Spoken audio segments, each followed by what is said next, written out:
안녕하세요, 도마님들. 오늘은 세속, 그러니까 우리가 살아가는 이야기 좀 잠깐 하겠습니다.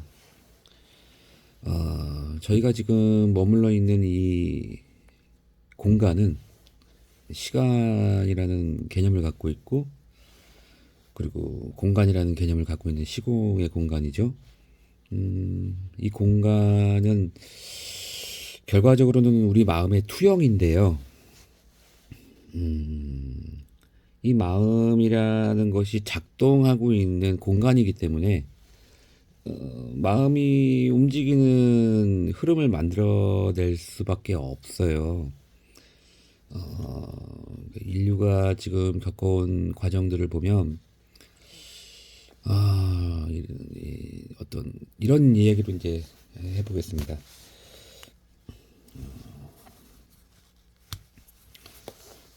친구가 한 무리의 가족이 여행을 가고 있어요. 네, 여행을 가고 있습니다. 네, 날씨가 기후가 상당히 안 좋고 먹을 것도 없고 서로 그런 거예요. 그래서 먹을 것도 같이 잡고 먹고 사냥도 하고 이러면서 먹기니를 이제 해결합니다. 그러다가 물도 있고 기온도 좋은 장소를 발견하게 되고 그곳에서 정착을 하게 되죠.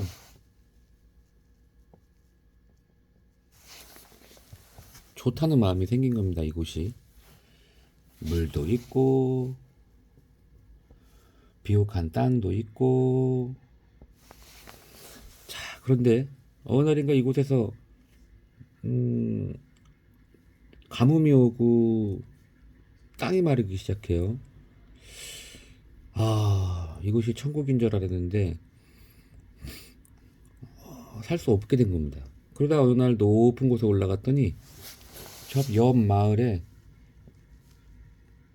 이전에 비옥한 물과 땅이 있는 그런 땅이 보이는 거예요. 어떻겠습니까? 그것을 찾아갔겠죠. 찾아갔더니 자기네들 먹을 거를 뺏으러 온 줄 알고 강한 반발이 일어납니다. 싸움이 나겠죠.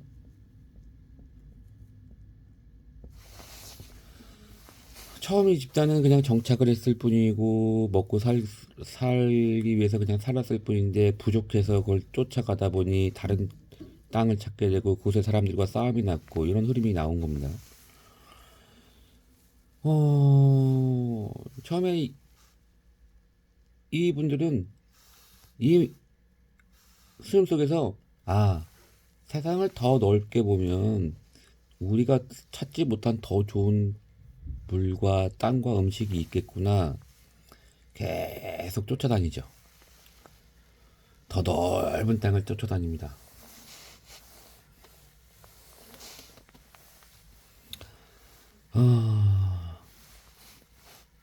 이 싸움을 계속 하다 보니까 대장이 생기겠죠. 무리의 대장. 네.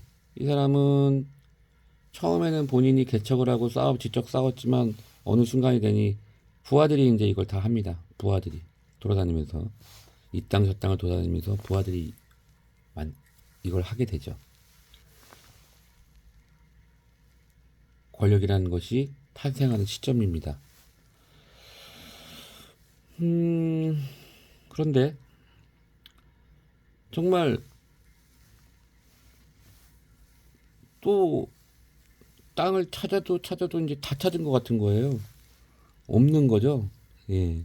제한된 땅이 물과 음식이 제한되어 있다는 것을 알게 됩니다. 먼 훗날.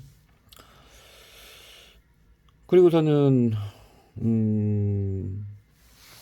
이 밑에 있는 이제 부대장들이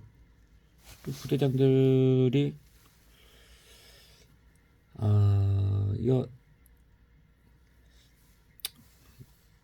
이걸 어떻게 이제 설명을 해야 될까요? 그러니까 때가 돼서 이제 수명에 다해서 대장은 사라지고 이 지위를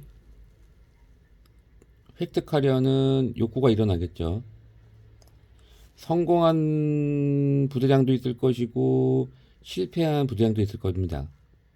그의 근본적인 마음은 자기 세력을 만들려고 하는 거겠죠. 그래서 한 부대장이 그럽니다. 이제 여기서 실권을 잡은 부대장은 그래, 계속 이 방법으로 그래도 이걸 유지하자.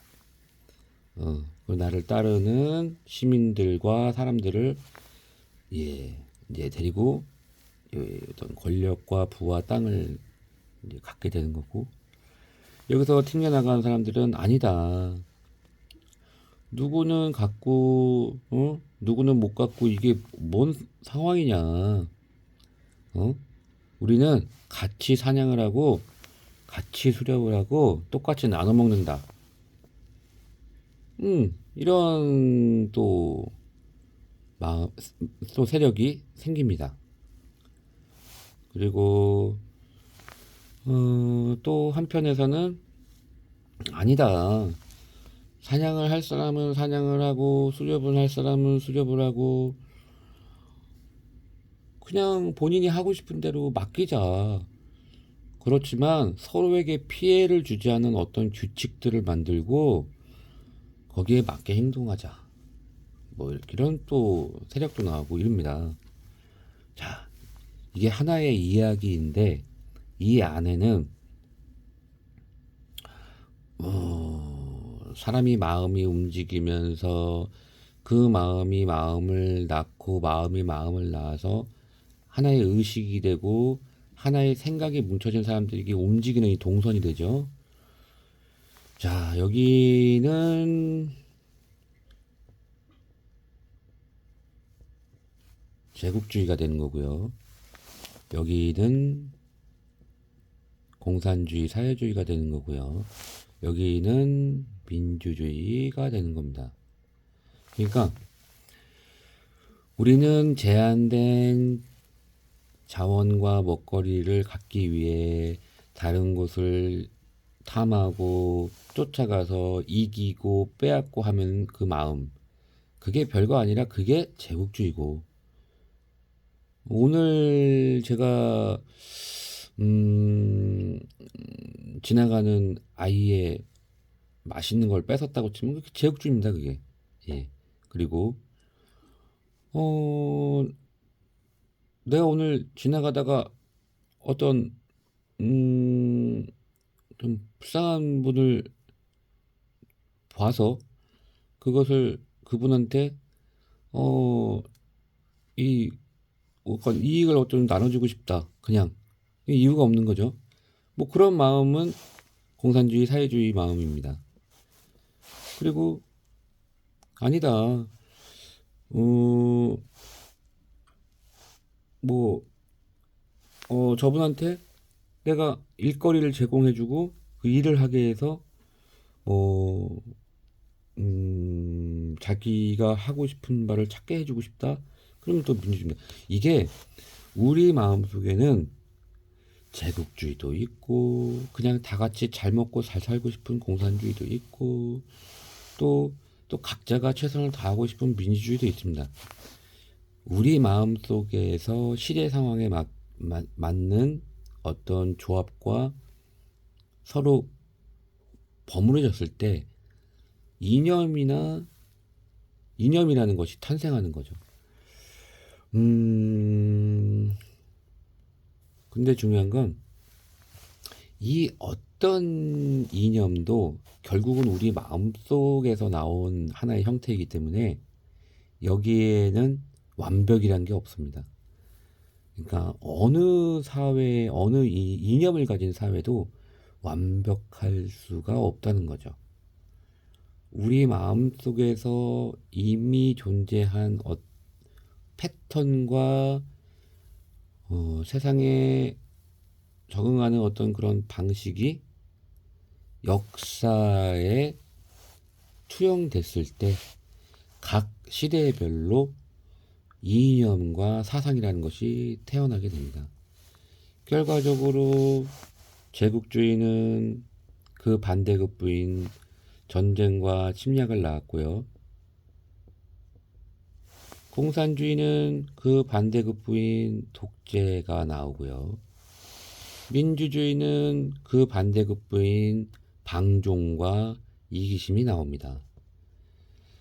그러니까 우리 마음 속에 있어요. 민주주의든 공산주의든 제국주의든. 그래서 뭐 공산주의 사회가 나쁘네, 뭐 민주 사회가 좋네, 뭐 이거는 저러네, 저는 있다네, 이런 게 할 게 없는 게 우리 마음 속에는 다 이게 들어 있습니다. 어느 하나가 아니고 전부 다 버무려져 있어요. 단지 어느 이익을 추구하는 분들에 의해 하나를 편말을 내놓고 간판을 걸어놓은 것 뿐입니다. 이 큰 흐름으로 봤을 때는 어느 사회든 반대가 있다. 실체가 있으면 그림자가 있고, 그리고 이익이 있으면 그에 마땅한 또 반대 불이익도 있다. 때문에 우리가 가야 할 이런 단계들 중에 마음을 찾는 과정이 계속 이루어진다면 우리는 어느 하나의 이념에 집착할 필요가 없게 되는 거죠. 우리 마음 속에 있다는 것을 알게 되기 때문입니다. 결과적으로 우리는 진리를 추구하고 진리의 방편으로 깨달은 분들의 말씀들과 그리고 이 미시와 거시 세계를 아우르는 기초과학, 이것을 통해 그 무엇을 이루려는 이념과 사상이 아니라 과연 행복은 무엇인가? 우리가 모두가 행복해지는 길은 과연 무엇인가? 서로를 적대시하고 일련의 이것을 분할하여 너와 나를 나누는 이런 주의와 사상이 아닌 우리가 알고 있는 모든 마음속에 하나의 행복을 찾기 위한 그런 정치 구조는 무엇인가? 여기에 대해서 우리 인류는 고민을 해야 됩니다. 그렇지 않으면 세상의 법칙, 이 안에 시와 봉을 갖고 있는 법칙에 의해서 어떤 주의나 어떤 사상도 하나의 편말을 꽂을 수는 없어요. 네. 결국 진리를 향한 마음과 그리고 인류 문명이 만들어 놓은 기초 과학에 대한 탐구, 이것을 통해서 우리가 정말 행복해지는 길이 무엇인지를 큰 눈으로 봐야 합니다. 네, 이상입니다.